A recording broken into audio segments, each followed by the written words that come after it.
I'm back with Coach Auriemma, and earlier in the show we heard Jen Rosati and Rebecca Lobo talk about the night you guys won the championship in 1995. You were sitting in the hotel room watching VHS tape of that game, and they said you started watching and then critiquing like it was a film session. Yeah. You remember doing that? I do, like it was last night. Why do you think that happened?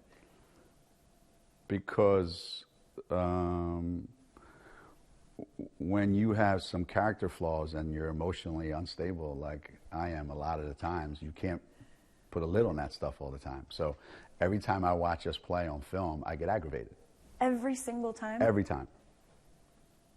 Because kind of I see like the great things that we do, and I see it this way. And I move on to the next thing. Then I see something I don't like, and I see it through a magnifying glass. And it just drives me crazy. So that night, you know, we were sitting there, and we'd had some fun leading up to that.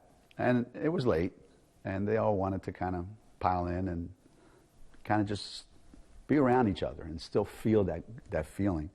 So somebody got the idea, I don't know who it was, hey, let's put the tape of the game in. So we put the tape of the game in.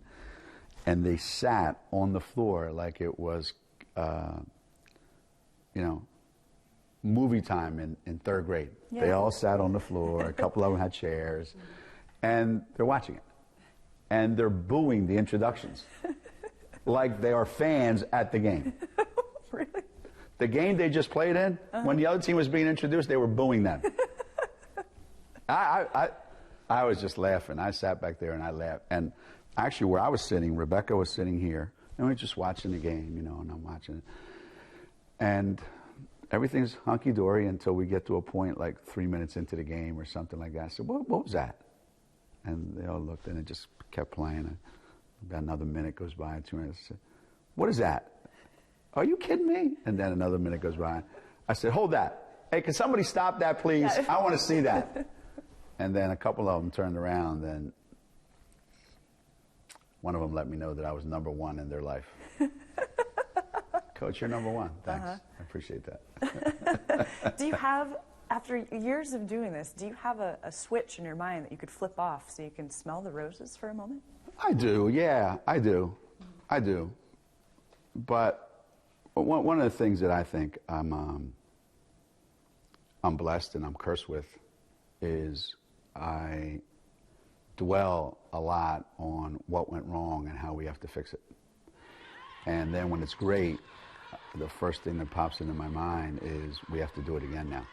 I was reading some other quote that perfection is the enemy of life. And it's actually true.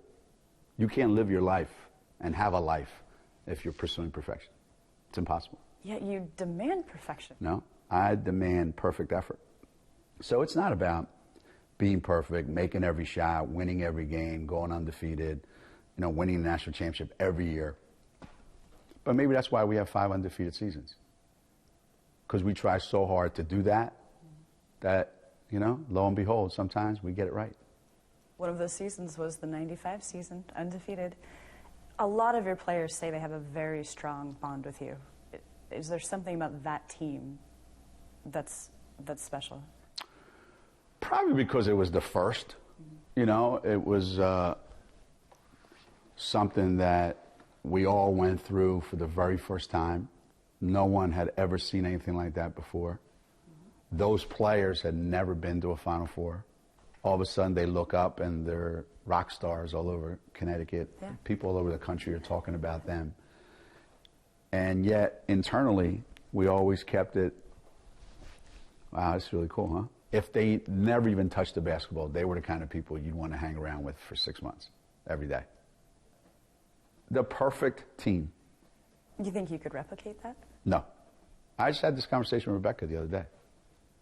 You know, people saying, oh, you win games by so much, blah, blah, blah, blah, blah.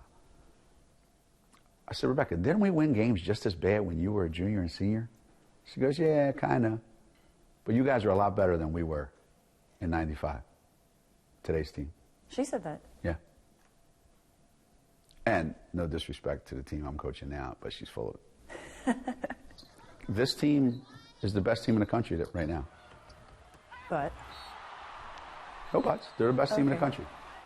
But if you ask me, if I coached the '95 team and I coached this year's team, who would win? No contest? I didn't say no contest. I know who I would take. Say it. Read my face.